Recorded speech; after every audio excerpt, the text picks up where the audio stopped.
చూడండి ఫ్రెండ్స్, ఇది CHSL SSC CHSL 2018లో వచ్చిన క్వశ్చన్. 18 అనేది 9 అయితే 12 ఏమవుతుంది? చూడండి, ఏ మోడల్ వర్కౌట్ అవుతుందో చూద్దాం. 18/2 9. ఓకే, ఇది వచ్చింది.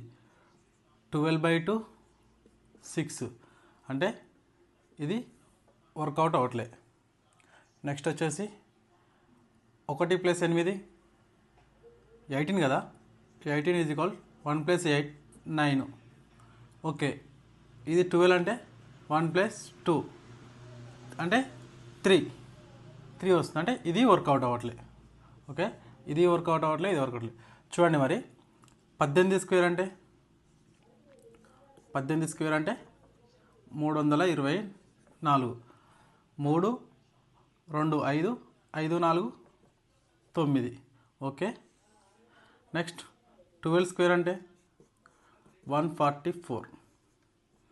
1 + 4 5 5 + 4 9 అంటే 12 ఆన్సర్ వచ్చేసి 9 అవుతుంది.